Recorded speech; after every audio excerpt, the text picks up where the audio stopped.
And then I found out that he was in that role. I was like, hi, friends. Between him dying and a river runs through it and me having the dream, I thought he was like the worst. I was like, why does everyone like think that he's like this hottest like dude? Because I don't. I think he's a pretty boy. That's what he used to say. Hi, friends. I'm Derek here, talking to famous people. I'm here with my beloved and adorable and precious Wonder Pants named Rachel Apollosa. Hi, everyone. The title of this video is What to Tell an INFJ You Like. Yeah. Okay, so we're going to set up a scenario here before we say what to tell them, okay? I'm so excited. Let's imagine you are an individual who likes a specific INFJ and you want them to like you back. You know, romantically. Let's imagine such a thing. You're trying to say, well, what can I say to this INFJ that's going to make them go like, I like you, you're nice, or you make me feel good about myself or something. Or what's consistent with the INFJ's nature, or good words to say to make them feel like this person gets what I want them to get of me. Now, before we tell you the big reveal here, because I've got I thought it was a recommendation for when they ask you what you like. No. Be direct. If they do ask you that, be direct. If they really want to give you a gift that they like. Listen, they ask, that is a possible interpretation based on the way I worded things. You're correct. I don't know what the title is, actually. It's what to tell an INFJ you like. Okay. See, the you like is a misplaced modifier, I guess, or it could be interpreted either way. Yeah, what is it that you like? How do you... You see how it could be interpreted either way? Yeah, sexually or... No, I mean, like, what's to tell an INFJ you like? What's to tell an INFJ you like means what's to tell an INFJ about what you like versus what's to tell an INFJ you like means you like the INFJ. Okay. But I mean the latter one. What do you mean? Don't see distinction? It's saying like this, like what to tell. If I want to tell you about what I like, okay, versus I like you and I want to pick up on you. What should I say to you? Oh, what you really like? No, that's not the thing we said we should say to you. But don't reveal it yet. Okay, I don't remember what it is anyway. All right, so let's say some things you shouldn't say to the INFJ. For example, if you want to pick up on an INFJ, don't go up to them and say, God, you're awkward.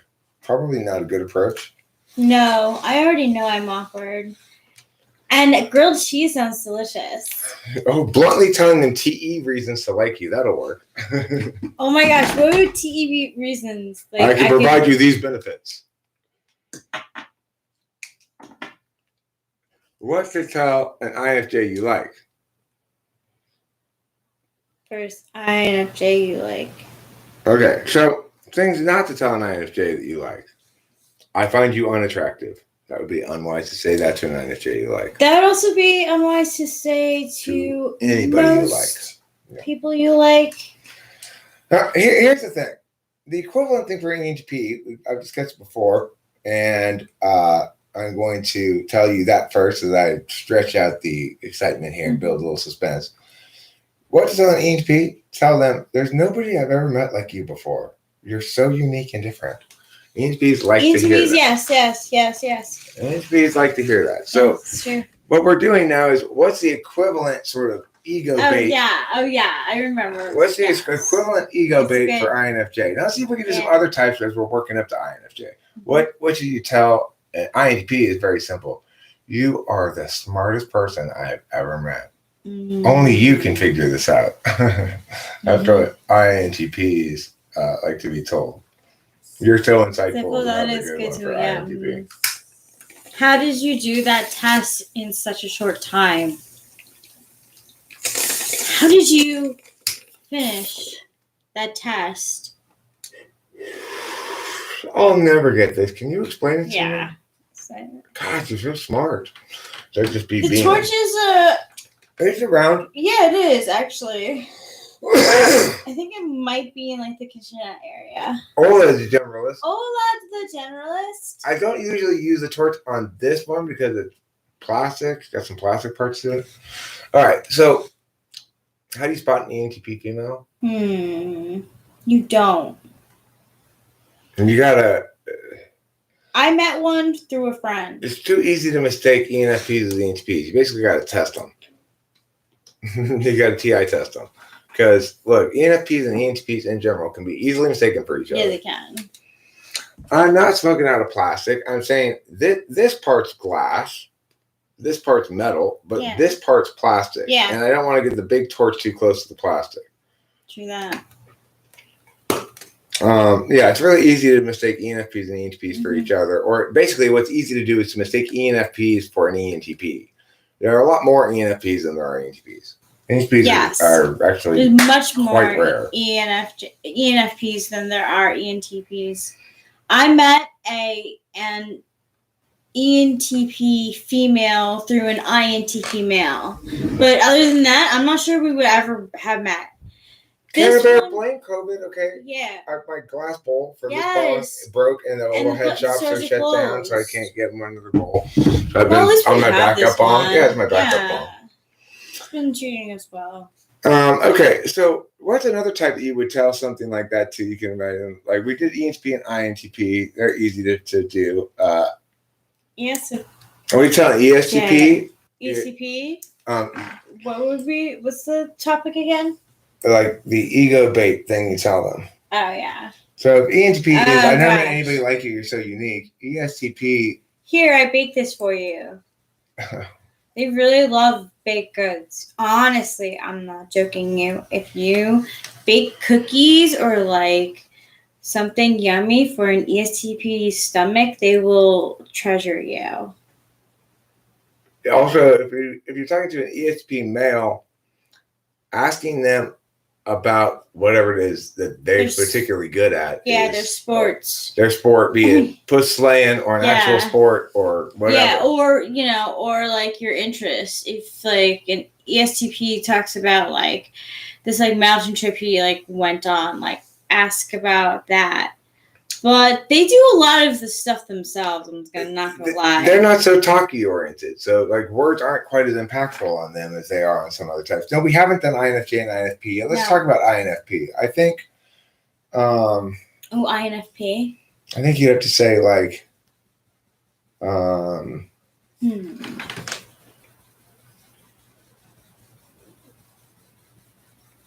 You know, I love how you're never a bull in the china shop. Would be one way of sort of catering to their polar SE plus their FI at the same time. That's nice. One thing I really appreciate about you is, unlike a lot of these people, you are never a bull in the china shop. You are never careless with people's feelings and stuff. The INFP that I worked with, I said that she was such a good friend. She was always just really good. She never caused any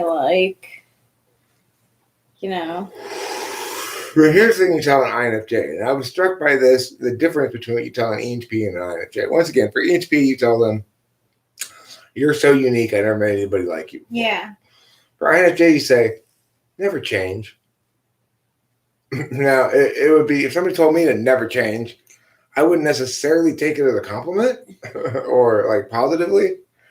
But of course, INFJs understand themselves as a pattern. They want to grow. They want to realize the pattern more purely, but they don't want to deviate from what they see as their core nature, which is this pattern of self that is the INFJ. Yes. So, almost 10 minutes in, I give you the answer to the title. The answer is, tell INFJ, don't ever change. Mm-hmm. I tell Rachel that, or I will start telling her that. You have. I have been telling her for a long time, though, that she's perfect the way she is. Yes. But I haven't explicitly and exactly said, don't ever change, I don't think. No. How to get NHP. You're so right. I've never thought of it that way. I can be cringy. NHP is not necessarily going to love the "you're so right" part. They'd rather hear, I haven't thought it that way. You really are pretty insightful. I never thought about it that way. It is a good one. I never thought about it that way. You really are insightful. Would be better than you're so right. I'd rather be deemed insightful than right. That is a good trait in you, and that is a good sign that you're not a narcissist. Because a narcissist can't see past that. They can't. What's cringes at most social situations? I think anybody with FE 2, 3, 4, 2, 3, 4, those are the ones who. Yeah, 2, 3, 4. 3, 4 are the types who are most likely to be unable to stay in a room when something cringy is happening. Like I have to run away. 5 doesn't do really well with that either. Although sometimes they embrace in the cringe. They are the cringe sometimes. Right. Actually, so I'm wrong about that. I did have my pretty new green dress on, but I got food on it. We got Chinese food from Panda Express, and I got some noodles on it. First of all, Phil, Drew, that would suggest to me you haven't been here in about 7 months. Mm-hmm. I initially typed her as ENFJ, and then after living with her for a couple of weeks, realized she was an introvert, not an extrovert. She's an INFJ for lots of various reasons. Okay. And she's been an INFJ ever since. What do you want to ask your friend about? Like, are you like literally they just text your friend INFJ, hey, what's up? Hey, how's it going? They'll probably reply at some point. Well, I mean, but if he wants to ego bait his INFJ with something other than don't ever change, I would say this is fascinating me. You should say something like,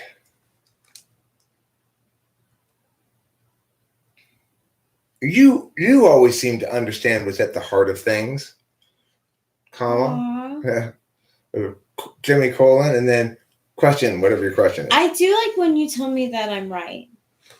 It helps because not a lot of people, I don't see myself as right often. So it's nice to see. Well, you've been right for a long time with a bunch of people telling you you're wrong. And you've been trying to be as sturdy as you can with your introverted intuition, So you were here about 7 months ago, Philip Drew, because for the first 2 weeks I knew her, I thought she was extroverted, NFJ. I thought I was extroverted too. But ever since she's been introverted. This is normal for FE tool function too. I thought my ISFJ last girlfriend was extroverted feeling first too at first. So what would be the best thing to say to an INTJ if you want to do ego bait for an INTJ? I really like your band. You seem to know. You really understand what's shitty. I'm so. You know better how to hate things than anybody. Yeah, exactly. I'm so glad that you didn't like that either.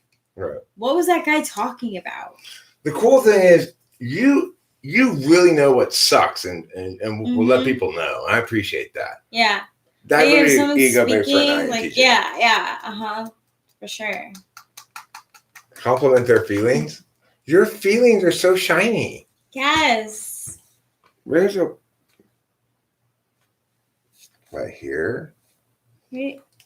Alito. I've never met a hater INTJ. I don't think there tend to be haters.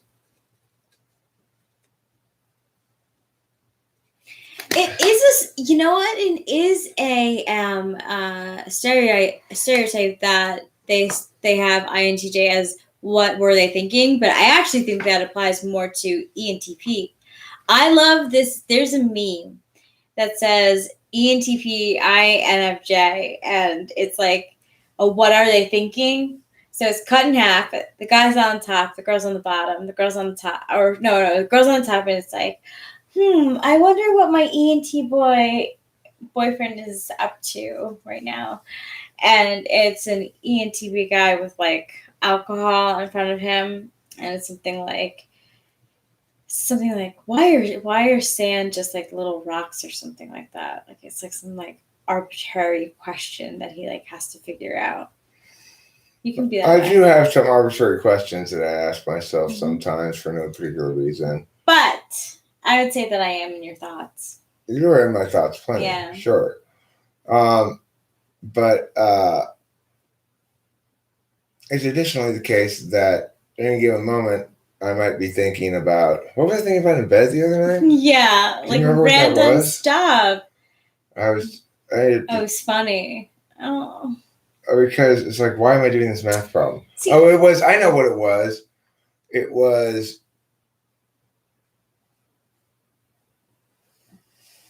some math problem that I was trying to figure. I can't remember. With your dad. I wonder what something to do with sandwiches. Can't remember the punchline. Ooh, that could be it right there. I have food in the fridge that I think I like to eat. Would you like to have some with me? I would love to have a couple bites of it. I was thinking about that earlier. That if I can have just a few bites of yours, absolutely. That'd be useful. Anytime, baby. I'll go ahead and I'm gonna pee too. Okay, you do that.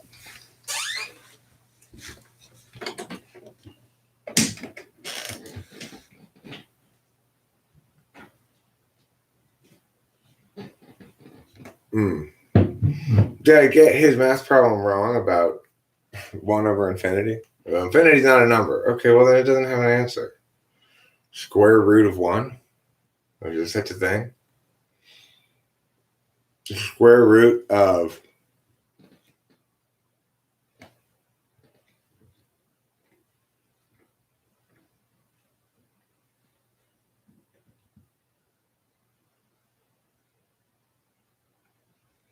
INFJs want to have their obsession validated. Well, that's true. So, like, one thing I think Jeremy Ficklin, who's an INTJ, appreciated was when I asked him to teach me what he knew about, or just sort of give me pointers and tips about mixing and mastering. I think he liked that. It was incredibly useful for me too, even though I only took really a couple of key pieces of information from there from a long conversation that really were impactful, but those were impactful on a frame level that made a big difference, and a couple of specific things, like specific pieces of information about frequency ranges for EQing that I needed to know, and he was able to tell me and answer some questions for me about EQing and stuff. It was really, really helpful. It made a huge impact on me. I think that makes him happy that he knows both that I respect his superior knowledge about this thing, and that his TE provision to me of information was very useful and impactful.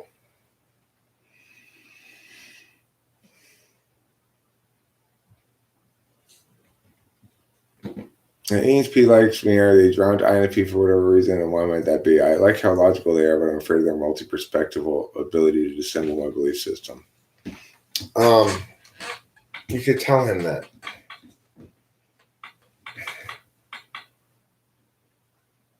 That's what you should do. When you say, you gotta understand I'm an introverted feeler, and my perspectives I see as part of my being. I'm not detached from the way you are. It's like if the ENFP, this is one thing you should understand though. ENFPs are uniquely able to adapt if they understand, right? So the thing is, I used to be a much worse relationship partner than I am now, especially about thinking things. It used to be like I'd be very much like, the problem here is you're feeling things, and that's a problem, and you need to stop feeling and start thinking and reject what you feel because it's in disagreement with what I'm thinking. And feelings are stupid, and blah, blah, blah, blah, Basically, tell them there's something wrong with you because you're not, Do I think Phil Jackson would score INFJ on the 16 personalities test? Either INFJ or ENFJ. Do you think you're wrong about what things? Just everything in general? Oh, about this thing. I agree. Well, it's a little more nuanced than that, right? So when I say what to tell an INFJ, don't ever change, what I'm saying is you're factoring in more than just third slot or fifth slot or whatever. You're saying, looking at the whole being, what's going to be core to them? What's core to me is the idea that I be different, unique, special in some way. And that's a combination of NE and FE considerations, right? What's important to me is other people's perceptions, but it's about my dominant function. So same thing with Rachel there. You're looking at don't ever change. It's more of a validation of 1-2 than 1-3. But Rachel has also indicated she likes it a lot when I tell her she's right and expressed that she's sort of out TI'd me on a given point, which I always do when she does. And yeah, that's true. Once in a while, Rachel has helped me get comfortable with listening longer. Well, the thing is, when I first started going out with her, I was very skittish about media inclusion, as I am with anybody, really. I tend to step on their space a little bit because I'm not sure I trust them with the space yet, you know? I've grown to trust Rachel more, but she's not, you know, sometimes she makes mistakes. Last lifestyle stream, for example, you know? Not something I would ever say. Not something that may seem to make any sense to me to say for any reason whatsoever, but she said it anyway, you know. But this is a mistake-tolerant environment, and we all make mistakes. And so I'm learning to be more mistake-accepting and less mistake-avoidant in that regard, to trust other people with the space, give them the room to do what they're going to do. FE third is selfish like that. It wants to be in charge of that whole thing.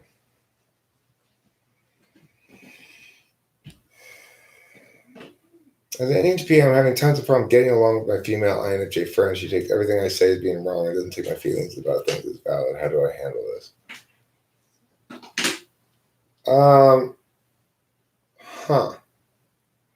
That's confusing to me, Waldo.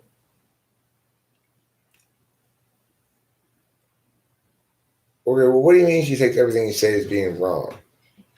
We don't have any forks or anything, do we? Inside the house.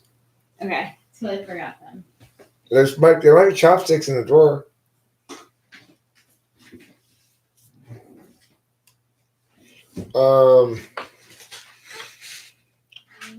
If you're an EHP and you're having that issue with an INFJ, then I guess you would, if I were you, I would ask questions.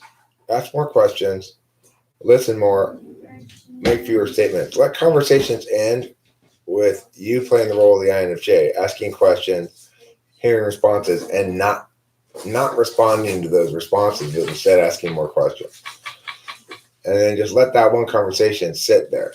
If she's really an INFJ, she's going to be more moved by what you don't say than what you do say, or as moved.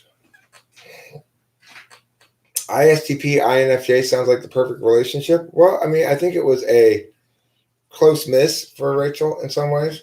The problem is INFJ will fundamentally never really validate the ISTP and vice versa, because their fifth slot function is each other's polar, which means that external validation function, like you respect the other person. Basically, INFJs and ISTPs over time will grow to respect each other less and less.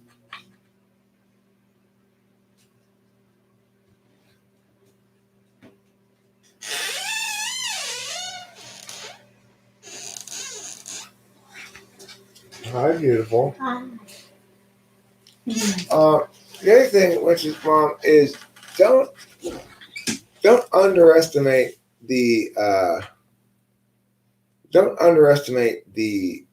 spontaneity of INFJs. They actually don't. They're not anti-spontaneous actions, as long as it's constrained enough in terms of its scope. Like, you know, Rachel, I think, genuinely did enjoy a lot the spontaneous suggestion to go down to the beach last night. Oh, hell yeah. It's fun as fuck. Oh my god. Not even just fun as fuck. It was magical. It was magical. We had the electric blue lights, you know, plankton lights. By happenstance. I actually am pretty spontaneous. You're a 7 too. That's why. That makes a big difference. But okay, can you repeat the thing about fifth slot and validation? Yeah, our fifth slot function is how we validate things and to a certain extent people in the external world.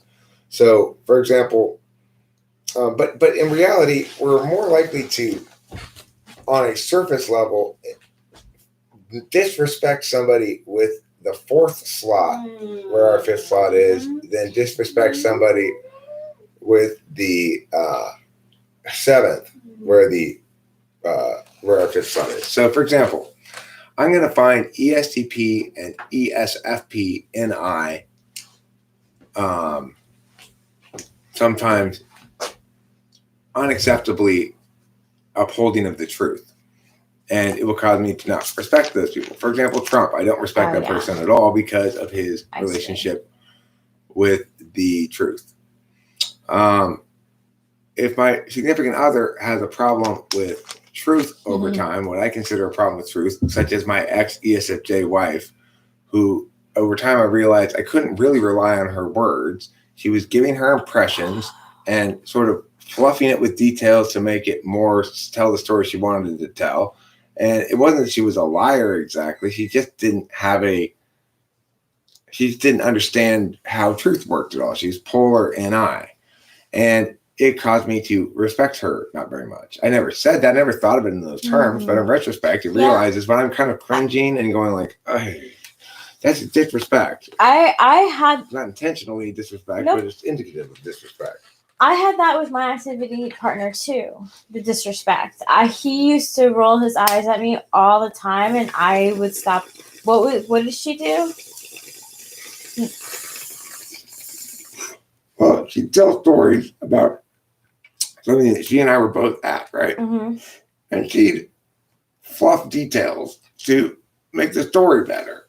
And so she weren't aware, like, okay, well, it wasn't really like that, Candace. But I don't want to, and I don't want to correct her and she's telling the story to somebody else, and so it just makes me not respect her, really, basically. Yeah. Now, that doesn't mean that I was disrespectful to her overtly or actively. I was trying to be a good relationship partner, as I always do, But the point is, because she didn't validate on my fifth slot function, I didn't respect her. The point is, ISTP and INFJ over time, even if it seems like a great relationship at first, and it might, same with ESFJ and ENTP, seems like a great relationship at first.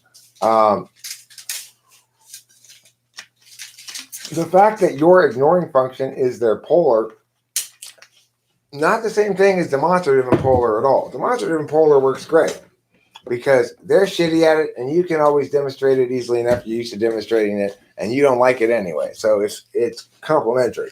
Ignoring and polar is not complementary because you might not notice it for a long time, but ignoring is very important to you. When it comes to people's emotions, what's the difference between FE and FI?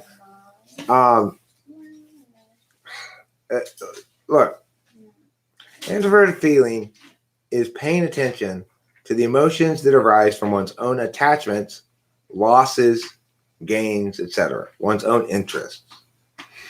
FE is paying attention to how you as a person are perceived by other people in the world and paying attention to their emotional displays or affect so that you can understand how they perceive you and other things. So that's the answer to the question.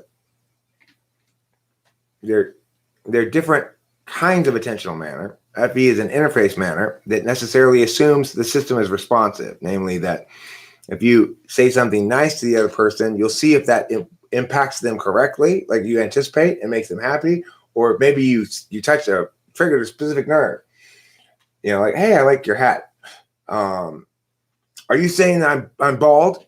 You saying you think I'm bald? That would be like FE getting it wrong, right? You go up to some guy and say, hey, I like your hat. And he's so insecure about being bald that he goes, are you trying to say something about my being bald? Well, in that instance, you'd see how FE's about other people's emotions, in that it's like, once you've learned that, you're going to say, okay, don't mention anything above the brow.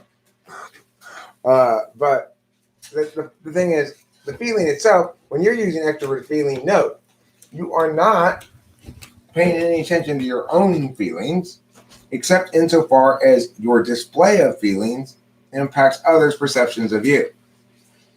And so that's the difference. Is everyone good at the 8th slot, or is it more of a range of ability? 8th slot is like I referred to it before as the ugly little brother that is much more helpful than he's getting credit for. And,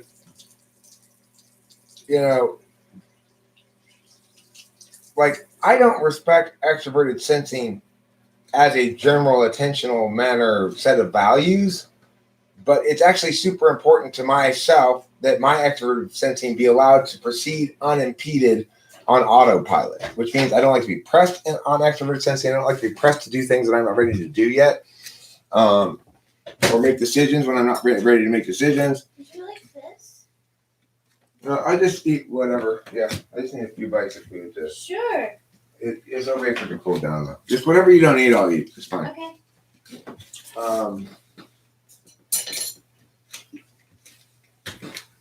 So it's like Hey, I got trailing behind me unnoticed in some sense, extroverted sensing doing a lot of dirty work for me. And then meanwhile, I'm out in front going, extroverted sensing, nobody needs that. Mm-hmm. And so it's like you actually are good at it for yourself. You countervalue it kind of as an expression of being for other people in the world. You think, I like to also say that you think evil manifests as that. Mm-hmm.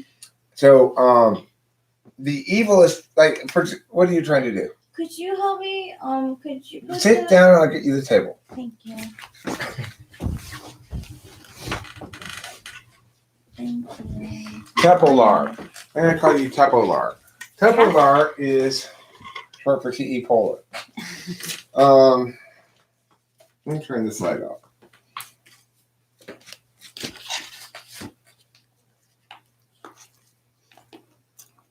Well, I'm in the process of because my SE is not very good. That's why. Well, it's hard for me to follow through on a big project like that. I got a lot of different things I'm interested in. We're trying constantly to cover blind spots in art and music at IFE. I don't understand. You mean trying to get better at making music, for example? That I don't think links to either FE or FI.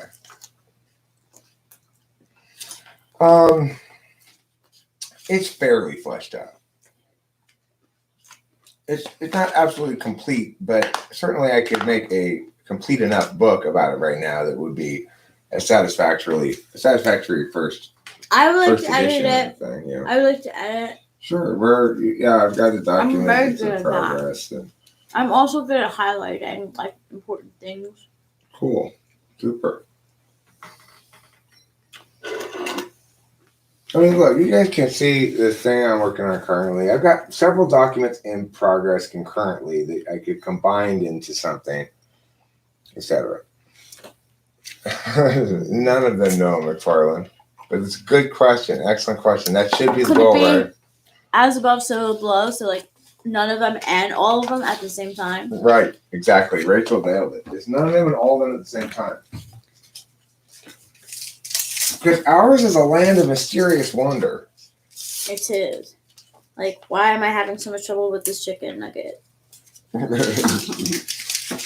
That's orange chicken, Rachel. That's not a chicken nugget. I know. You can tell it's orange chicken because it prevents scurvy.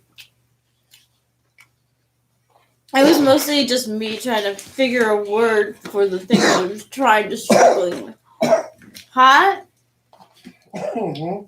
Oh, I'm sorry, baby.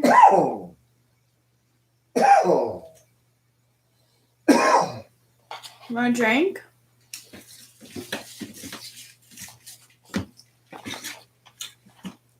Are you alright? Mm-hmm. Okay.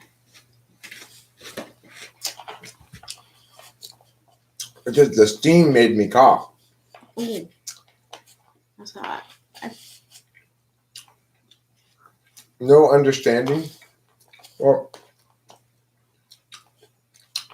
Can you explain why you would think trying to get better at music or constantly cover blind spots in music, for example? Let's limit it just to music. First of all, I'm not exactly sure what you mean, what that behavior is. Like, what does that look like in terms of a person going about their business doing that process of trying to cover blind spots? Well, give me some examples of what behaviors or thoughts or whatever would look like that. Difficult question to answer otherwise, you know. It's true that I don't really understand the question. Art and music appreciation. Oh, I thought you meant creation. Your blind spot in art and music appreciation?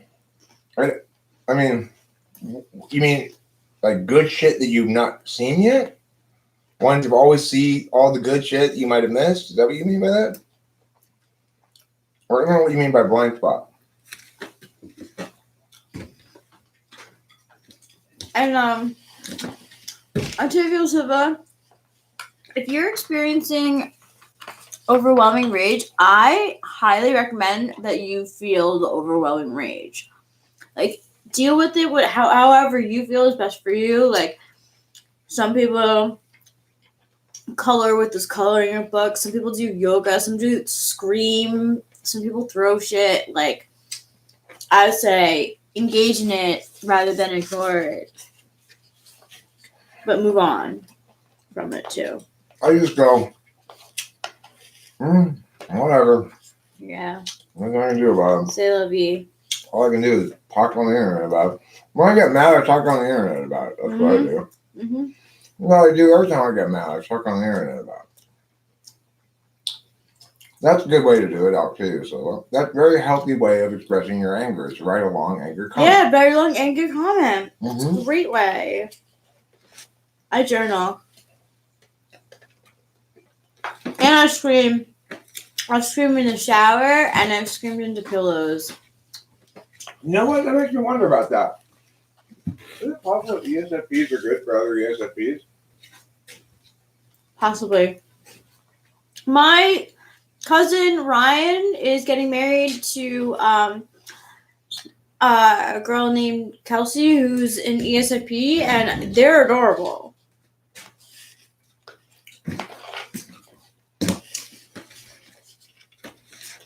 What if you don't have a moment to feel? What'd you do with it then?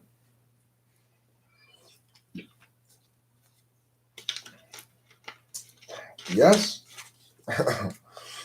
Taylor Van Amber, you're not giving me enough information to work with here, I'm afraid.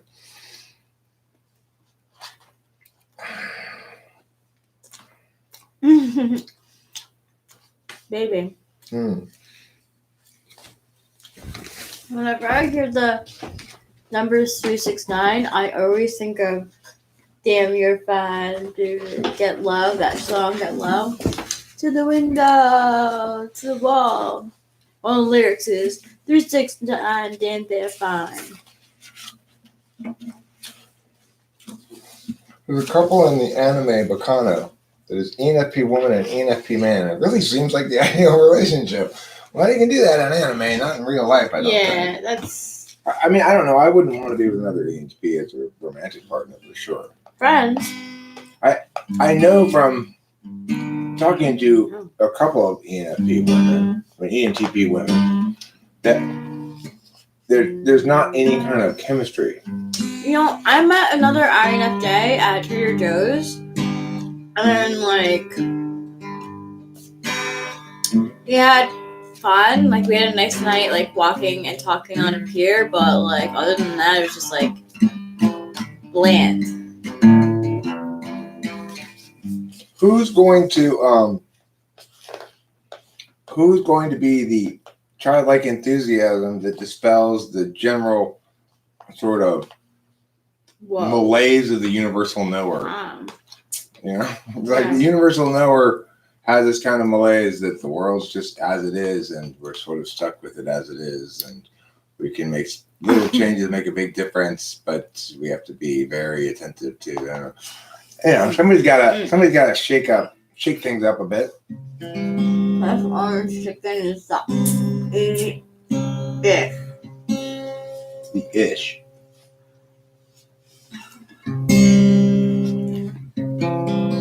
Infertile Piggy, would you prefer it if I said to you, this is a good typing question. Which compliment do you like better? I've never met anybody like you before, or don't ever change. It's a good typing question. Yeah. Now, here's a good example of NI, though, what happened at the beach the other night. Rachel played a song for me and asked me to guess what the title of the song was, okay?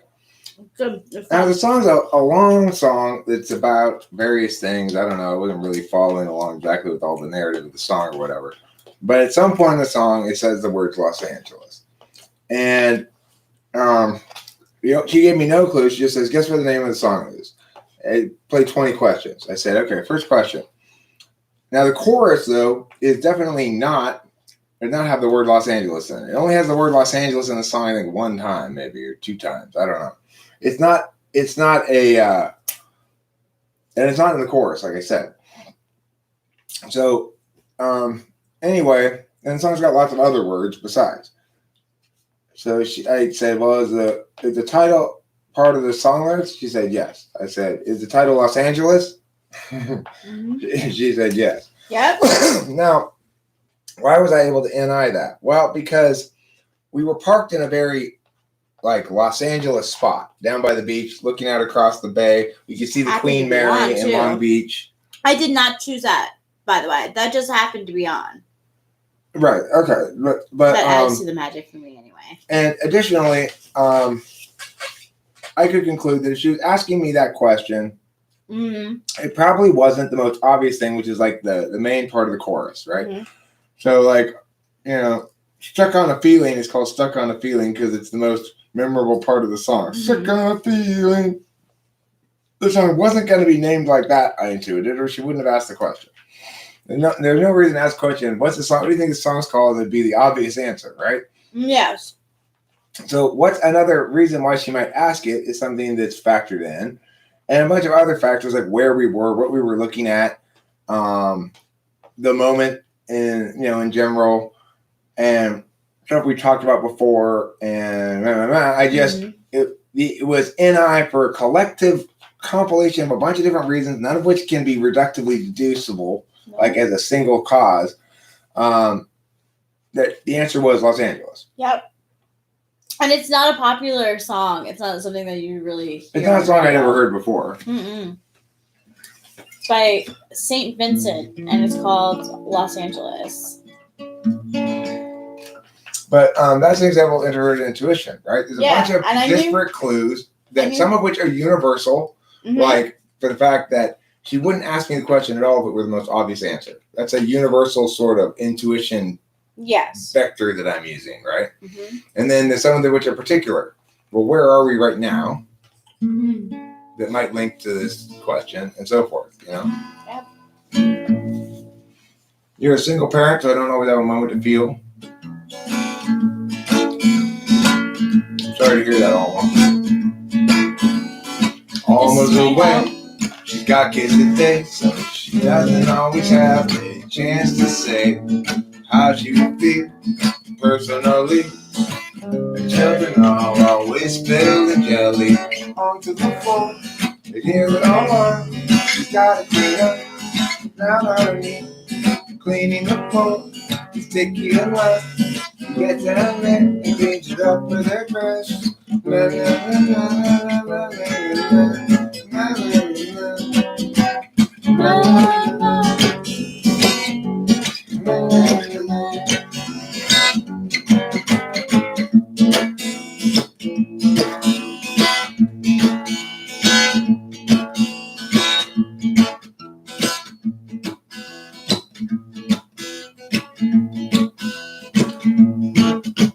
Taylor Van Amberg, it sounds like you're watching new things because you're tired of the old things you've seen before.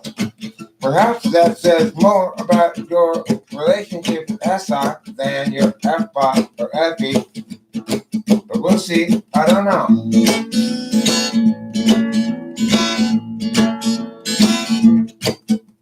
Blow lever snow an hour ago. No, everybody said, wait, no, he wouldn't stand. It'd be wrong. He'd already been there too long. For out of that, see the words in the head.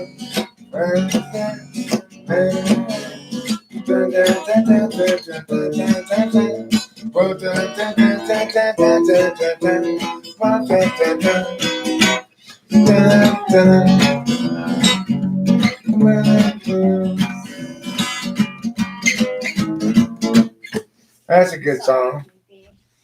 That's a good song. That is a good song. What's it called? Florence. Flow left for snow, or Florence. I forget. Florence keeps the pace. Something like that. Yeah.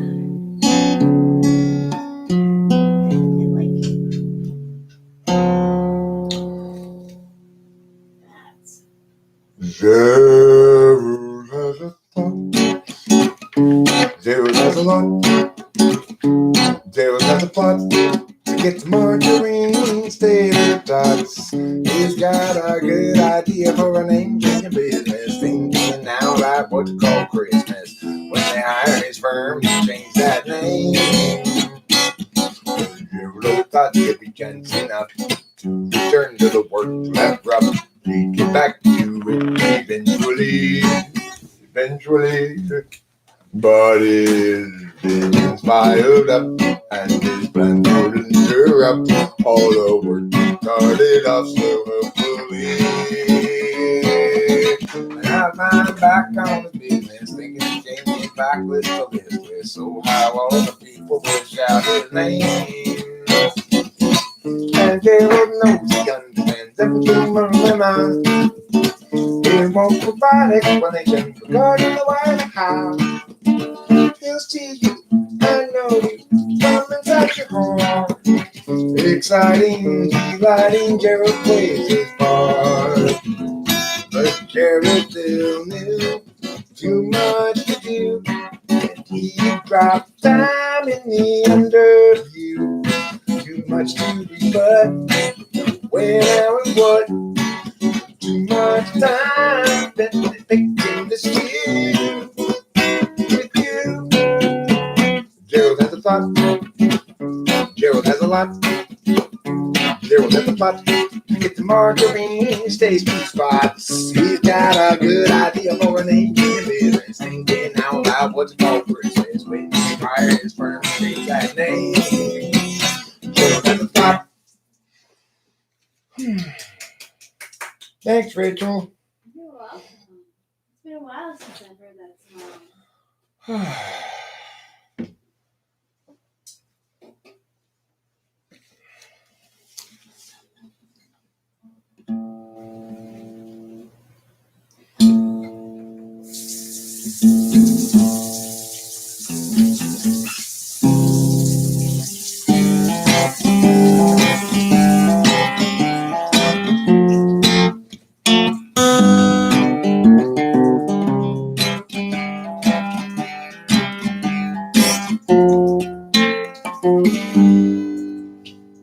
El Nino, my ass. You call those storms. Where is the rain? Those drizzles don't count. I drizzle more when I pee in the sink. It's just the right height to catch all of the undesired splatter. When I'm done, I'll go upstairs and climb a ladder. Now we'll go up there. Take me a bucket and pour water inside. And I'll say, Mr. Cloud, drop it from the bottom. Hey, Mr. Cloud, drop it from the bottom. Mr. Cloud, drop it from the bottom on me.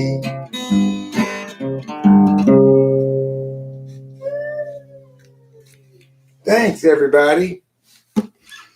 That's called El Nino my ass. It should be called COVID-19 my ass. You would call those germs, where are the dead? Right?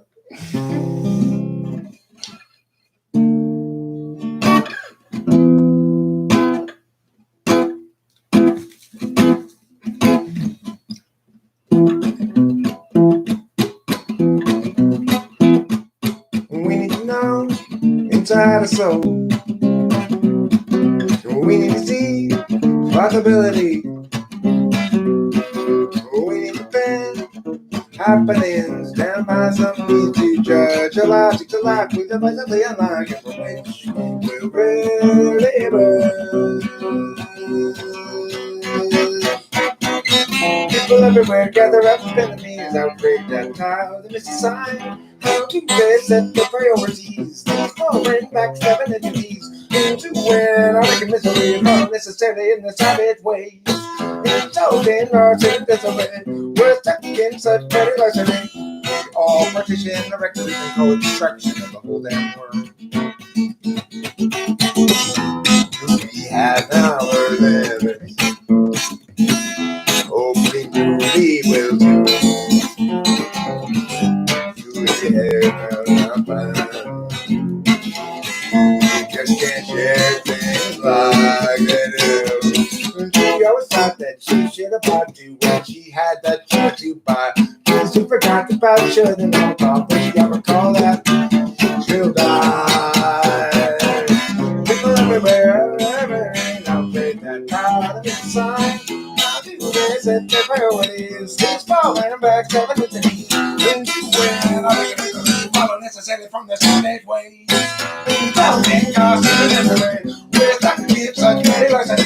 We are partition factories and call it destruction of the whole damn world. Boom! Thanks. That was fun. That was fun. You killed that. Thank you, darling.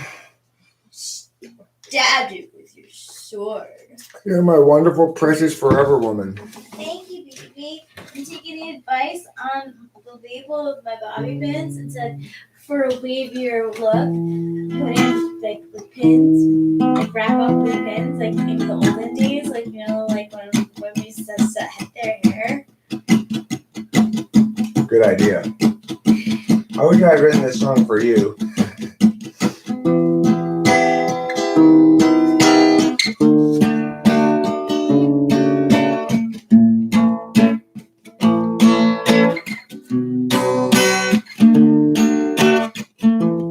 You come outside, you're on the folded.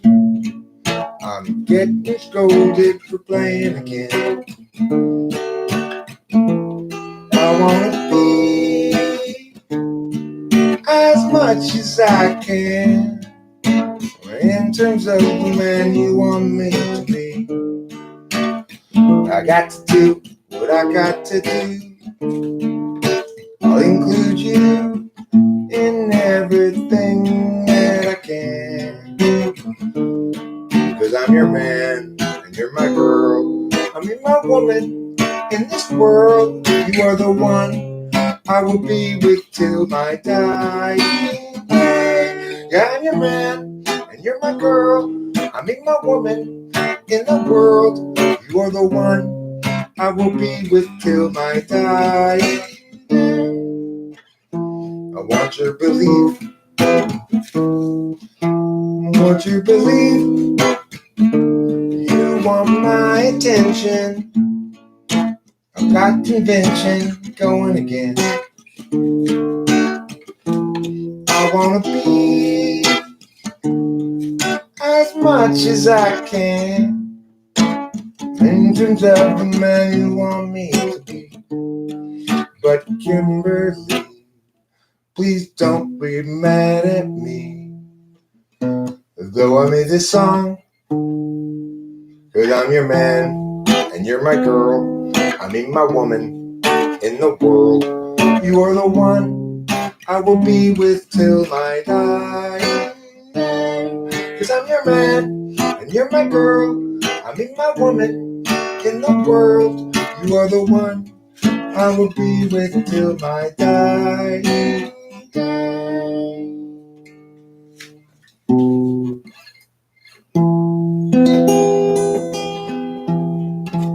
Thank you, Rachel. Thank you. I'm glad that wasn't about me because it didn't start off very nice. Yeah, it's actually not a very nice song. It's like, do I think lyrics matter more than anything else? No, I think they don't matter more than anything else. I think the melody line, which implies a certain syllabic pattern. So, like, if the melody line is na na na na na na na na na, it's kind of a hard one to sing.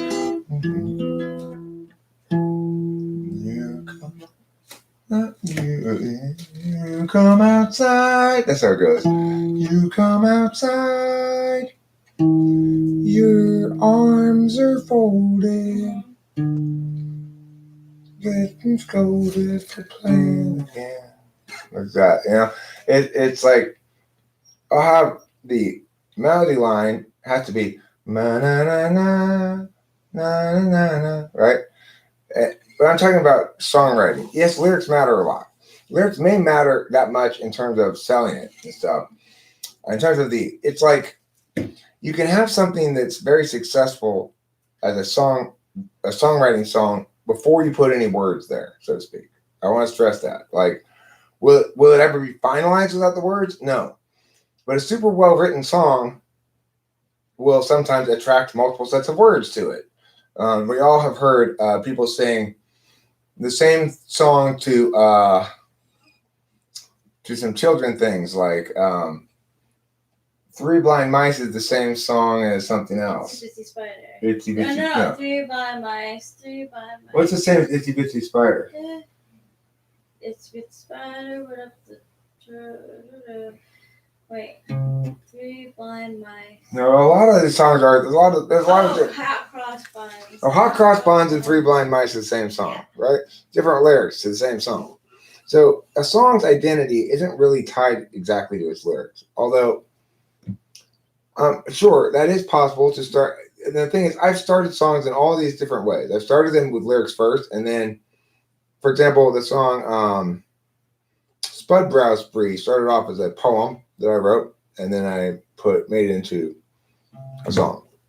A lot of times, parts of the lyrics will come along with the songwriting process, along with some meaningless syllables to fill in where parts of the lyrics are missing. And then I got to go back in and fill in. I got Twinkle Twinkle Little Star, the Outburst song. The thing is, the song's identity is distinct regardless of the words. So, do the lyrics matter a lot in songwriting? Yeah, well, in terms of the final identity of the thing with the lyrics and yeah, they matter a lot. But like, one of my biggest problems is I tend to be too wordy in my songs. Well, it's funny that we're talking about this because remember when I was saying about "Wannabe" by the Spice Girls? If you want to be my lover, gotta get with my friends. Make it last forever, cause friendship never ends. If you want to be my lover, you have got to give. Thinking it's just so easy, but that's the way it is. And then there's like that rap part, and it's like it's like a zig ah. I'm like, what? That's not an ending to that sentence. Well, if you want to be, then you zig ah. The weird syllabication is required in part of it, though. Like, you have to, part of the reason some of those lyrics aren't very good is because you have to do the syllabication wrong. Yeah. When I really, really, really want to sing, if you want to be my lover, gotta get with me. Okay, I'm gonna play this song now. I'm gonna try to play it like, not even too much noise in the data stream, loud enough to disrupt everybody's dreams. Frustrations mean mistakes are made. To the teams, everybody's just throwing shade. I want just another casualty of other people's well-intentioned rules. I used to think that come tomorrow will be time for yesterday. It's the sort of thing that one can borrow. No one ever will do that day. Uncertainties implicit, just like an unexpected visit from a bunch of men all dressed in suits. I won't be just another casualty of other people's well-intentioned rules. I used to think that some tomorrow there'd be time for yesterday. It's a hard song to play. It really is a hard song to play. Oh.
Okay, so that's enough guitar time for now. And I think that's enough live stream time for now, too. It's time to stop streaming because it's time to start dreaming. Can we do one song before we go? Oh, sure, I'm not in any hurry to stop. Muffling the lyrics in the lo-fi production is a very millennial thing. Yeah. But they're going to realize how, like, sometimes things are earned. Not Given. I see lo-fi production and muffling and shit as just an excuse to do things shitty. What type do I think Sasuke is? Probably an ISFP.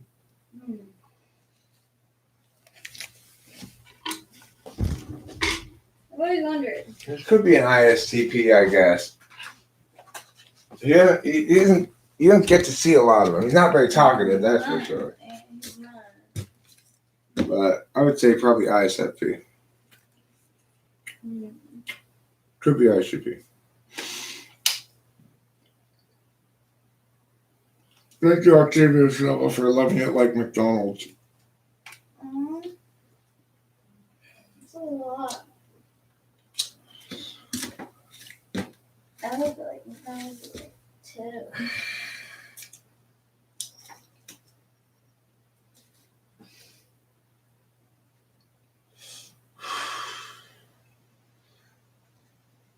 I mean, there's so much wrong with that, Octavia Silva. Because, first of all, The reality is Sasuke was weaker than Itachi. Itachi could have killed Sasuke if Itachi wanted to.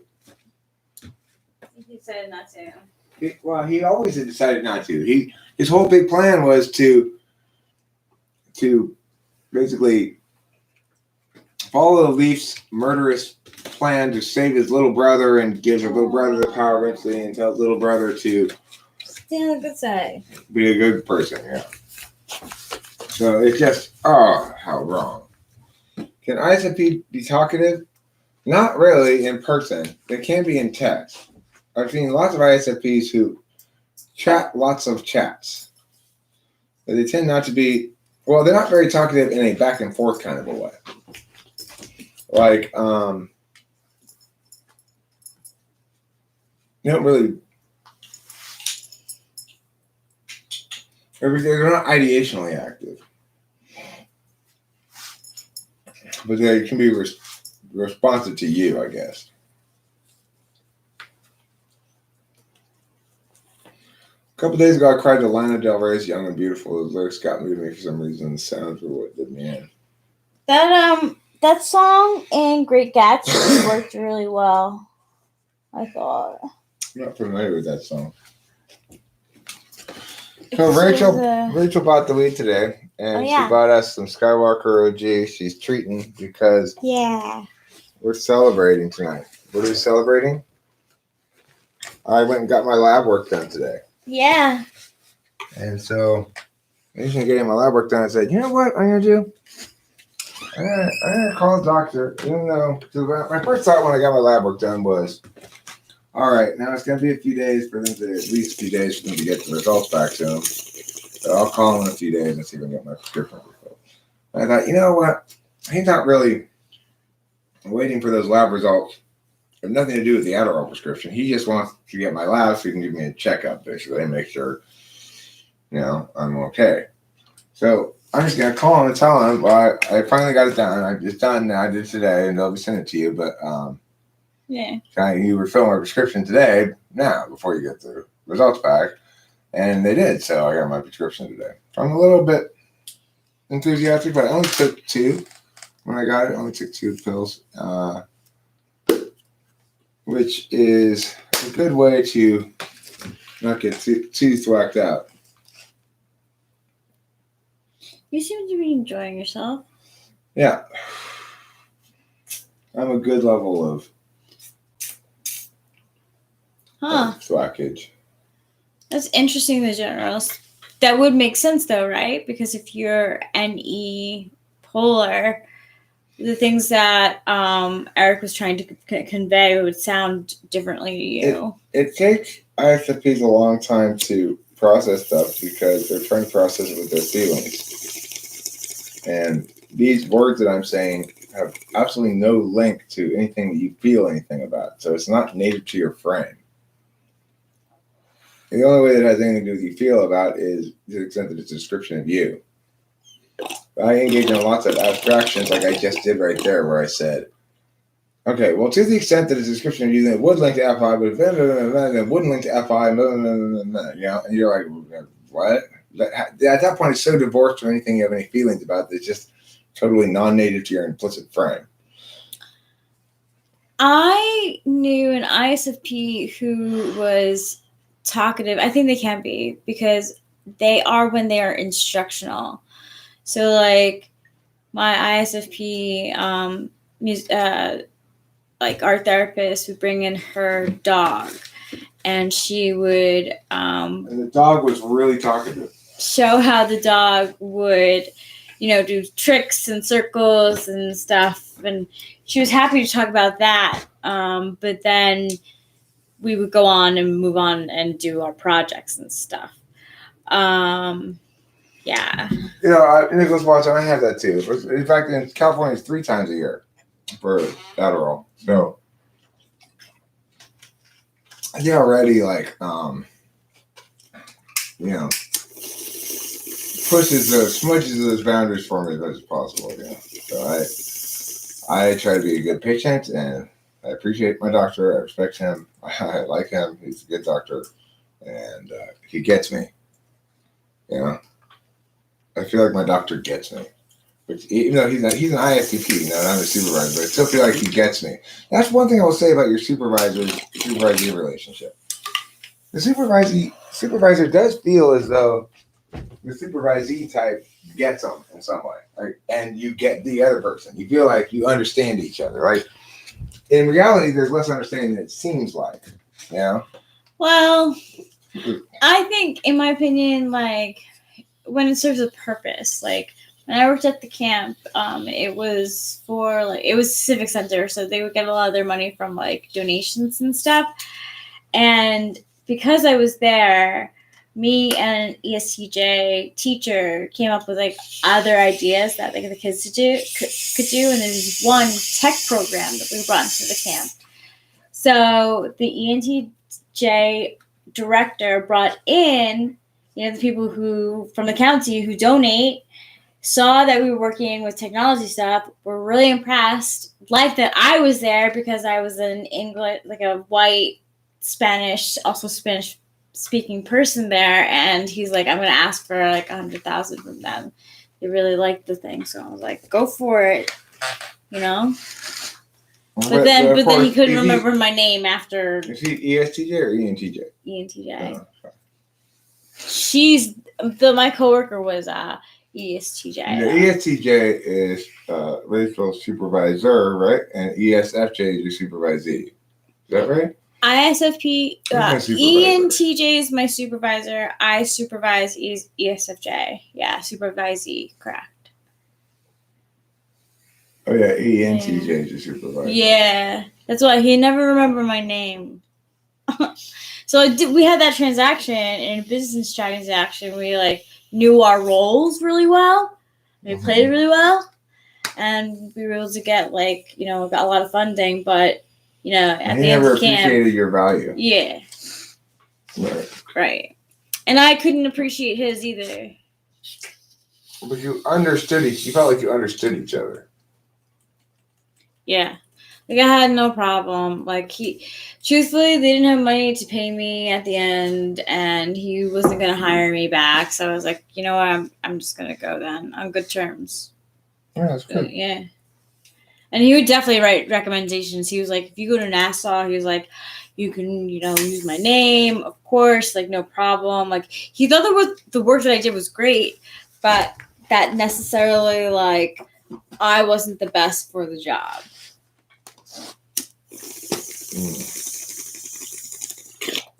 I fucking hated it. You're the best for this job. Thanks, baby. What job is that? Being my significant other. You're my significant other. I am your significant other. You're my life partner. I am your life partner. I tell you, if you want to read some TI heavy, read the book Critic of Pure Reason by Immanuel Kant. Yeah. That's a TI undertaking right there for sure. I really like this read. I like it too. I'm glad we got the Skywalker OG. Me too.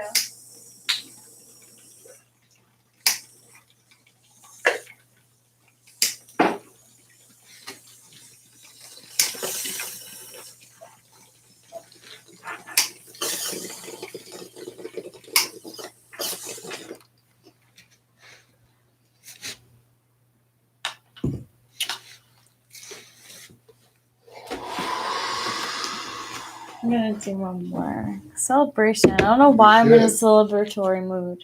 Right there.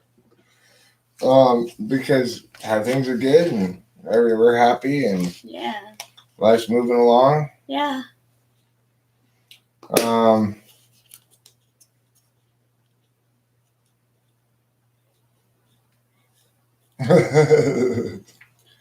Really? Well, no, it's weird. Was I unfriendly to you? I hope not. Yeah, no, I don't think you're unfriendly.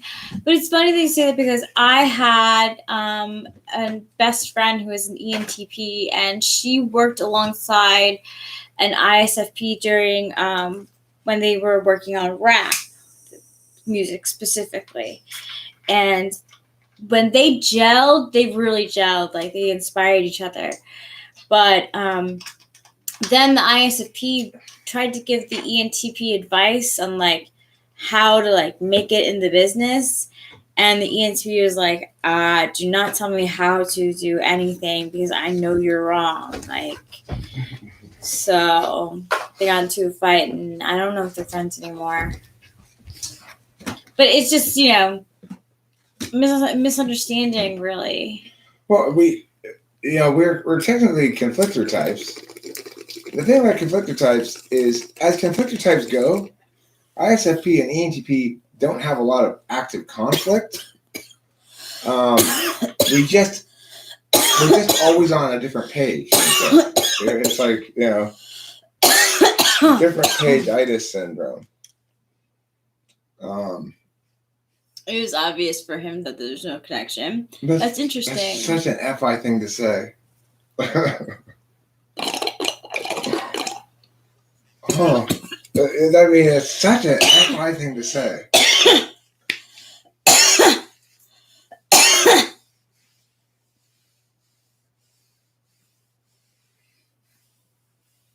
No, I didn't see his additional SI test. I want to see additional TI tests if he's an INTJ. Okay, because he'd do better than that on TI.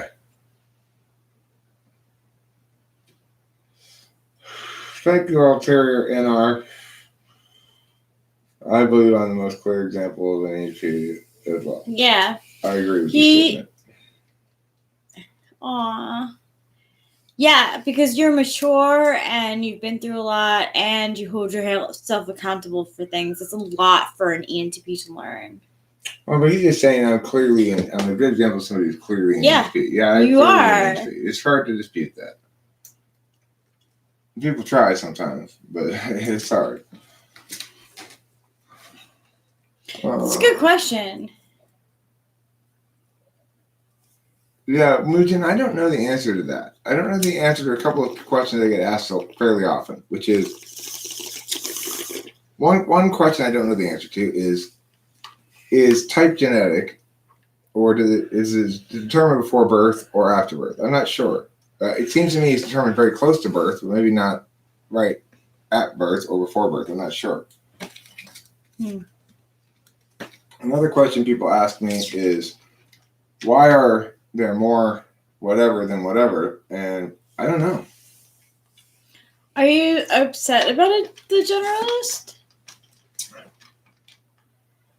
I mean, I don't think he's upset about it. Oh, okay. I don't know. He's just, look, he's an FI Dom. Musing over his feelings? He's explaining what his process has been. It's like, oh man, I get it. Process. I get it. Yeah. He's not upset. So that happens. Well, my speculation is that it's some answer equivalent to species. It seems from the evidence that species sort of appear when niches open that support them. B. Fully formed in some way. That's what the evidence suggests. Or I should say E.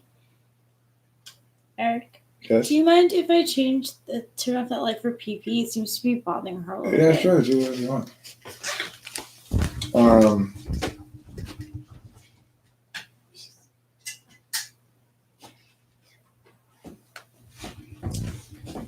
Well, let's hear NR. I would say, first of all, the ENTPs who appear to be, quote unquote, vastly different from me are potentially different by a large degree on a specific comparative metric, right? So, well, this ENTP is much less prone to anger than you, would be an example of drawing a distinction between me and some other ENTP. But all those distinctions that one might draw between me and another ENTP are not distinctions that are specific to cognitive functions. So every individual is going to be particularist in their affect, but they're not going to be particularist in their attentional process matrix. So in other words, that ENTP is going to be attending by a frame of extroverted intuition, using introverted thinking as a tool function, and manifesting third slot FE, right? that may play out very differently, but when you test, for example, for TI, that's going to be the same. When you test NE, that's going to be the same, or within the same range. When you do the skills tests, they're going to be the same. I'm not at all convinced that either of those people are ENFPs. Neil deGrasse Tyson, I'm pretty sure, is not an ENFP. Adam Savage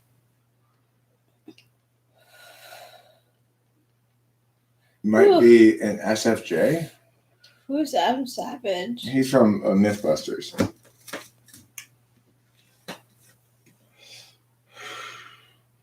He was an ENFJ? Okay. He might be an ENFJ. Yeah. Yeah, that sounds right, Mugen, ENFJ for Neil deGrasse Tyson. He's always pretending to be smarter than he is.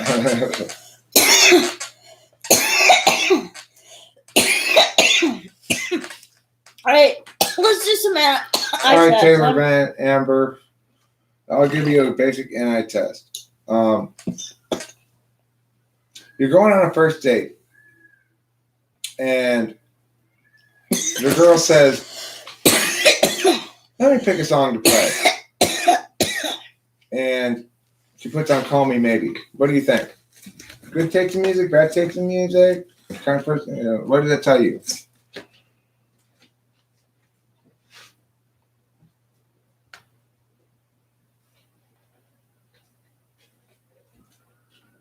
I mean, the thing is, when you don't have process tests that convert to skills to some extent, you can't meaningfully type anybody. It's just everybody's opinions, and there's either more or less agreement.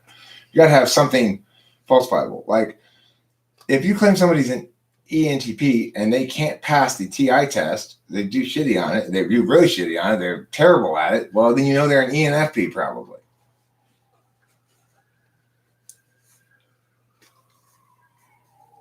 The question I asked for the NI test was, you go on a first date, and the other person just says, hey, let me put on a song. And they put on Call Me Maybe. What do you think? Explain to me your thinking as a date. Like, is it her stock go up or down or whatever?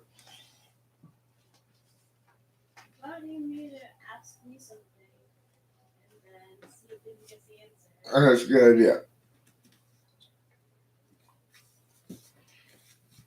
Well, yeah, but how to answer that question is indicative. Like, you deliberated about the question. You're out. See you later. You don't like that song at all. Okay. That would suggest to me NI in some sense, because they're putting a lot of weight and importance on that one decision, right? Without asking any questions about why. They feel like they know all they need to know. That's an NI third slot thing, maybe.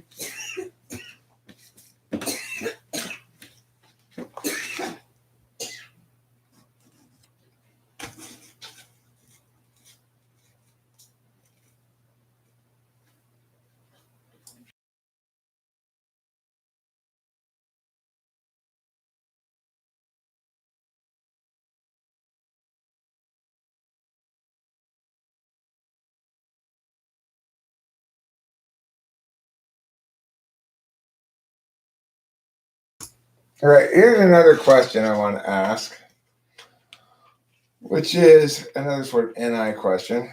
If you had just one rule for relationships that you could tell, that you said, this is the universal rule for relationships, I'm going to tell to everybody, it applies universally to be good in a relationship, what would that rule be? That's the question.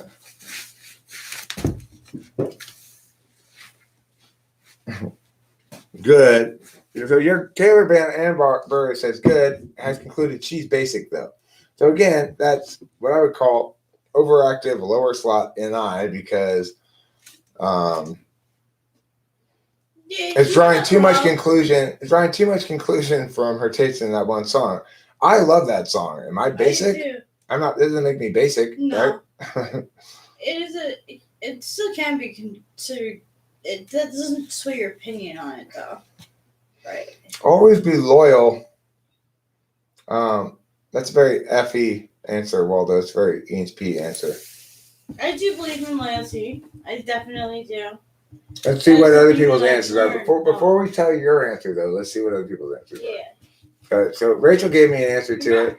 And the question I'm curious for everybody is, what do you think the single universal rule is that you should tell everybody is worth applying in a romantic relationship specifically, I guess?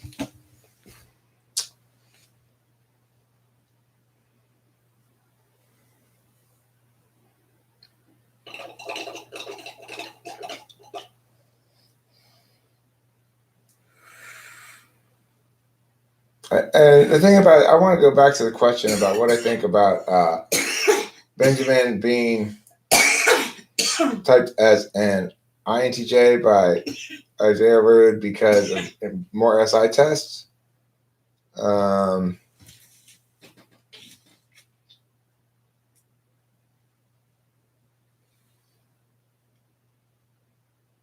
Don't let your significant other control your time, says Octavia Silva.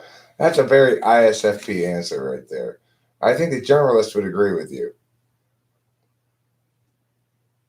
Okay, cool.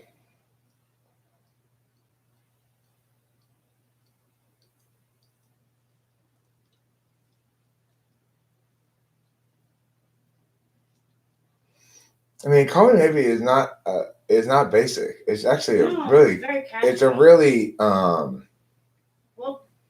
it's really well put together song. I mean, it uses the violin or whatever. That thing in the background, that rhythmic overlay, that counterpoint is very sophisticated. It's a very sophisticated song. Yeah. Don't make any mistake that just because it's a pop fucking gem that it's basic. There's nothing basic about that song. No, it's not basic. And the lyrics are so. Oh my gosh! You just made me fly back in time. Jimmy Fallon invited her onto the show to play the song using kids' instruments. Oh yeah? Yeah. So okay, listen. The other thing about Call Me Maybe is that think about how the lyrics work to create and release tension throughout the whole thing. I just met you, and this is crazy, but here's my number. So call me, maybe. And then, before you came into my life, I missed you so bad. It creates a paradoxical sort of. I was dreaming of a person that was you. And then, the point is, it's not a simple song. Another song is actually very complicated in a different way, but also very complicated. It sounds kind of simple. Is Get Lucky. Yeah, that's a very complicated song. It's a very complicated song. Honestly, every person in that song wrote part of that music. That was Neil. Sedaka? Kurt? No. You're singing. Armstrong? Neil Rogers. Nile Rodgers. Nile Rodgers. Yeah. Pharrell and Daft Punk all wrote that together.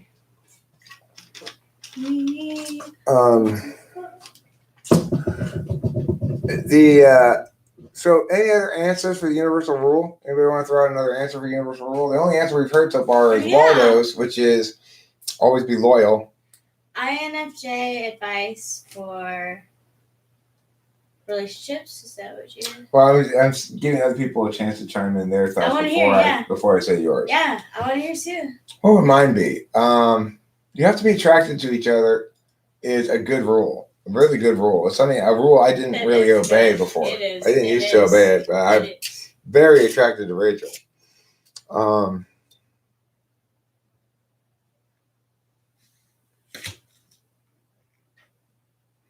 Well, there's FE considerations ulterior in other words, I want people to like me as well as acknowledge my correctness. So I don't necessarily assault their self-understanding even when it's wrong. Relationship advice. Listen, remember things and repeat them. Okay. So what would my rule be?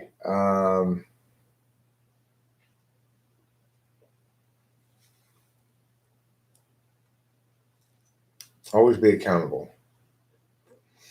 No way. You gotta be kidding me. No way. That cannot possibly be. I heard she wrote that. No, I think he's She said maybe that lyric right there, "Call Me," maybe was it's on first written Dylan's song. Oh, okay. That Monogamy makes is more the sense SJ. because I'm like, no way. I know for a fact that she wrote that because I was very proud of her. Don't put up with people who continually apologize for their behavior, but don't change it. That's a good rule for a red flag thing, provided their behavior is actually bad. Okay, I mean that's a very FI approach, though. You're saying if I'm telling you I care about this and you're apologizing for not caring about it enough, but don't change how you are, then meh, meh, meh. I would say the most important question is your complaint legitimate in the first place? And then you should never apologize when you're not actually guilty of something. Yeah. So I might regret something. I might say like it is unfortunate this occurred or blah blah blah. I wish if I could go back I would do it differently. But that if I didn't actually do something wrong or hurt the person, I try not to apologize over because I want to keep apologies what they should be, which is means of accountability, self accountability. When I do something wrong, I do apologize because that's necessary at that point. I would have said, tell the truth. Tell the truth is a good rule too. But what Rachel originally said was, no, but I mean for you, like if I were to guess what an ENTP would say, it would be the loyalty. Loyalty would be one I would say when I was younger. Now I would say always be accountable. Yeah. Which is the same thing as don't let things fester. Nothing you do, no actions or sacrifices of the past will pay for the demands of the present. That's such an awful rule. Oh my God, I could never be in that relationship. That wasn't what I said. No, that's Mujen's rule. I know.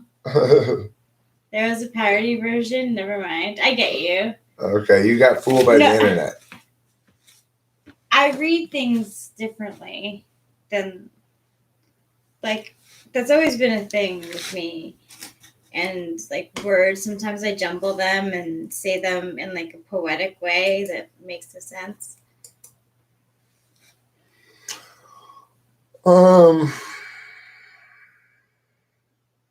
Truth, look, it's like part of self-growth is trying to figure out when it is that you're at fault and when the other person's at fault. That's like a big deal in life, because some of the time it's your fault and sometimes it really is the other person's fault. And everybody's naturally going to be inclined to thinking, it's never my fault, it's always the other person's fault.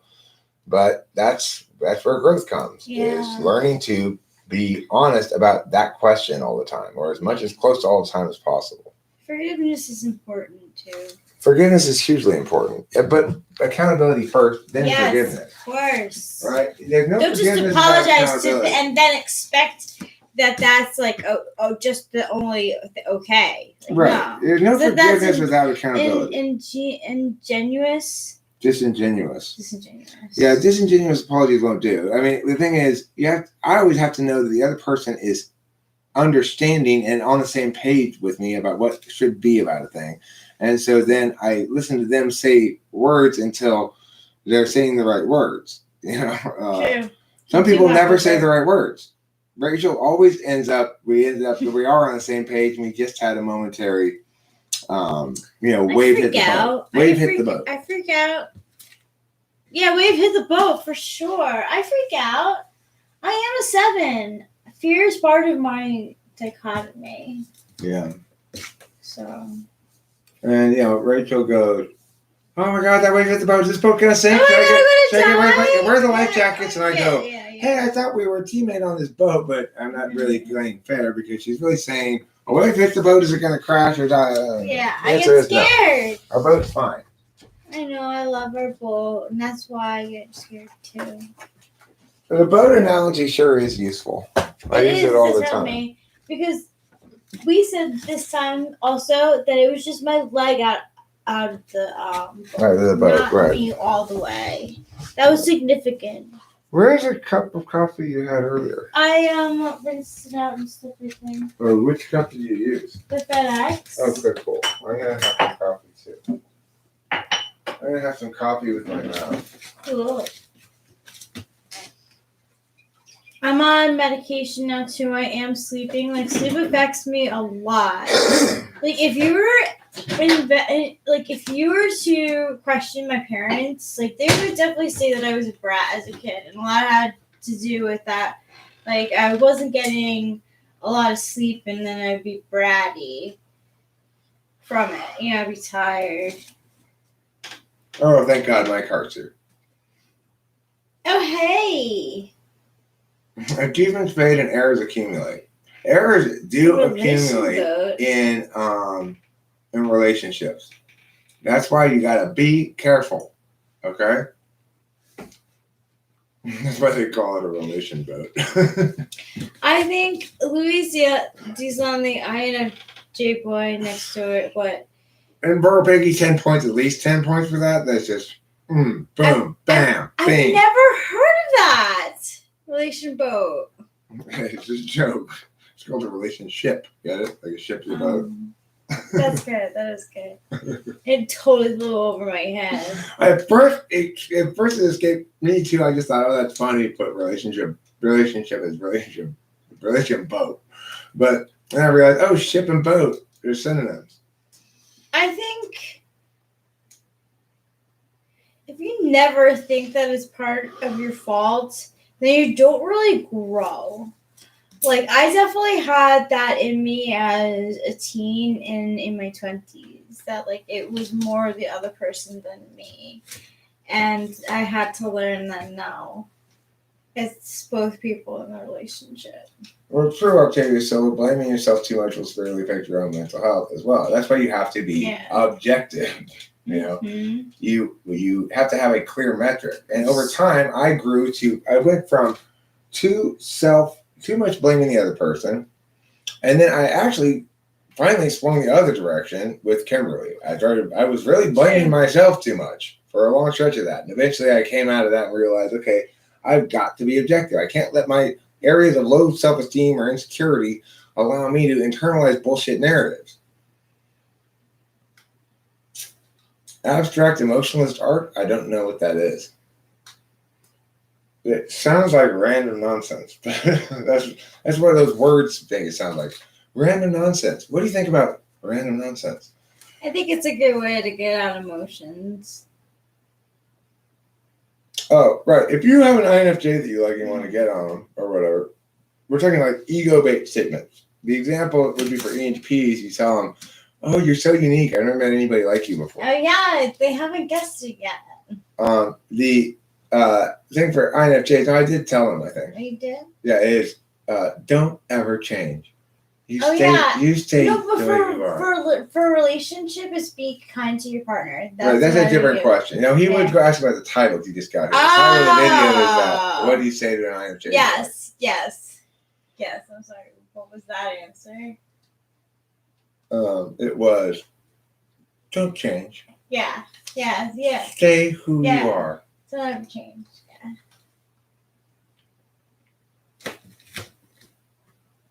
Very different, right? Like, if somebody were to say that to me, don't ever change, Eric. I'd be like, okay, you mean continue always changing? Yeah, you're so consistent. The thing is, I change a lot, but I always am still like, this is how personality works, though. I'm a different manifestation of an ENP than I used to be, but I'm still an ENP because I've successfully managed to direct my attentional deficits and strengths towards successfully managing self-growth, primarily because of YouTube. Yeah. YouTube helped me to do that and allowed me to do that in a way that I never would have otherwise. We know each other. I never would have otherwise. I never would be as comfortable in my own skin as I am now if it weren't for YouTube. It's difficult to be that comfortable without some sort of substantial success. Like I was listening to Frank James talk about that in one of his live streams, and Rachel filled me in on the backstory a bit, that he used to be somewhat less confident, and he kept from the audience that he was living in his parents' house for a while, and then at a certain point he got successful enough, I guess, and he sort of came clean about the whole thing and talked about how the impact of success on confidence and stuff. I didn't watch a whole lot of it, but I gleaned this basic gist of it from the bit I did watch. So, and for talking to Rachel. So, I have a similar kind of self-confidence, I guess, or just general sense of who I am that's been crafted in the crucible of YouTube. Mm-hmm. It's made me a better person. It's made me a nicer person. It's improved my FE. It's made me more accountable because you start working certain narrative lines and people hold you accountable to them. Aren't you Mr. Accountability, Eric? Shit, I better be even more certain that I'm not cutting myself any slack, but at the same time, not being falsely modest or unfairly critiquing myself. So it's a tricky line to walk. I used to have a YouTube that I talked on as well, and it really helped me as well. I thought it's a good medium for people, I think, in general. Well, and I think for ENFPs especially, though, because as I heard from an INFJ YouTuber one time, and I remembered it ever since, is that extroverted intuitors actualize externally. I think what she should have said is ENTPs actualize externally. Yeah. I'm not sure it's true for ENFPs at all, but it's true for ENTPs for sure. Physical, you're the magician. I thought Richard Greco was some kind of actor. I don't know. Did I put this in here? Did I turn it on yet?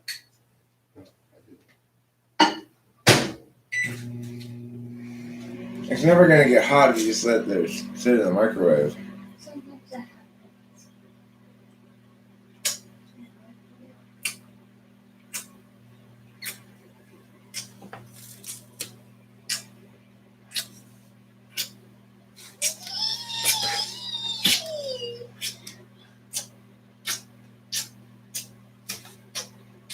Oh, the poo-poo. My poo-poo. That's a lot of kisses. I've never experienced that before. Ew, says the generalist. I don't blame you. We're pretty gaff. No. We are gaff as gaff. I've never had that before. No one's kissed me like that on the head like that before. I love your little hairballs. Thank you. Show everybody your little hairballs. Hi. So, I got myself bobby pins because I like to do braids and stuff. And so, the packaging said, use them for styling and keeping your hair straight or pinning your hair and making it curly. So I'm taking their curly advice. They look like little cinnamon buns. Don't they? Yeah. Thanks. You look like my little cinnamon, my sweet little cinnamon bun. So sweet and delicious. Yeah, they're... What? So sweet and delicious and covered with frosting. Oh, thanks, baby. I sound like a cupcake. Cupcake dolls were my favorite toys when I was a kid in the 90s. No, you're not a cupcake, Richard. You're a cinnamon bun. Oh, even better. Yeah, that's the whole point. That's why we get one soon? Is that open? Why are things like that? Why do I have to ask this if things are open now? Because COVID. I know. One of the cool things is I must have saved so many thousands of lives through the course of this thing by wearing my mask.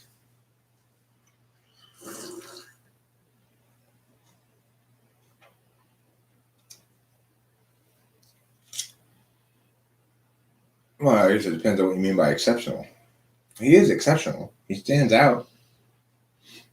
Is it for the correct reasons? No. Performance art, that hurts. I don't know. Maybe it's on Eric's end, performance art, but it's something not performance on my end. What?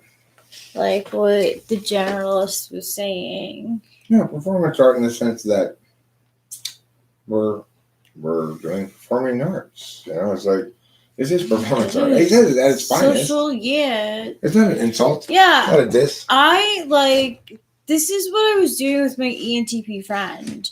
We were going to do this together, but then we stopped living together, and then I stayed with my old YouTube, and I just continued to just told stories. Oh, I get you. Sorry. I apologize. It's okay, darling. You don't have to did apologize. not mean. You didn't do anything I wrong. You didn't- just displayed a little bit of sensitivity. I am sensitive. I'm sensitive too. Aw. Yeah. You are. You I are am. sensitive. I'm super You are. sensitive. Rachel Yeah, knows how I sensitive am. I am. Yeah, I'm sensitive too. I like being sensitive though. And I like being sensitive with you. I want to go be sensitive. Let's You go teach inside me. and go be sensitive for a while. It's almost your bedtime, right? Yep. If you want to go to bed this early, I don't know.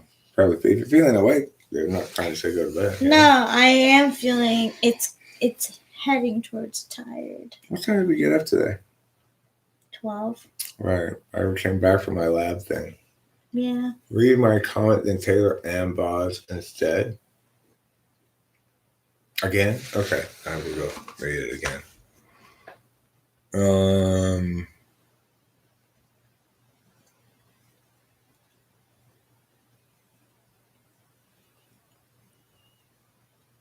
I don't know. I'm lost in the live chat here. Regardless, I think I'm gonna wrap this up. I feel like kind of lying down for a while and having some FI time or whatever. And I know who CRJ is. CRJ is Carly Rae Jepsen. Oh, I didn't read. Okay, I see. No, okay, Octavia Silva, you win all points. All points in dispute right there has just been won by Octavia Silva. What? Now I understand. I don't know what the issue was. Because the issue was I misread Taylor's comment to say CSJ is exceptional. But oh, it was Carly Rae Jepsen is exceptional. it had nothing to do with Carly Rae Jepsen. You have better NI if you remove from any given track the artist. So you say this is a good song, and she herself is neither good nor bad. Mm-hmm. This is an accomplished recording. Bye. Please hit like. Is super NI juicy. Yeah. Okay. I love you all. Don't forget to eat plenty of cheese. I love you all, but not romantically. The only one I love romantically is Rachel LaPalooza. My very favorite famous person. Oh, thanks, baby. Oh my gosh, that's the kind stuff that was like in the fortune cookie thing today. Oh. No Romo. I like that. What we was love it? you too, Eric. No Romo. It's great. Oh, no Romo indeed. Well, we will be soon, Hambo. I just got my new prescription. We can. You can anticipate it in the coming days. Do you want to? I don't want to end it. I want to end it right now. I'm ready to stop for the moment. Cool. Can I have the pink lighter, please? The pink lighter. Yeah, it's behind the X mug. Thank you.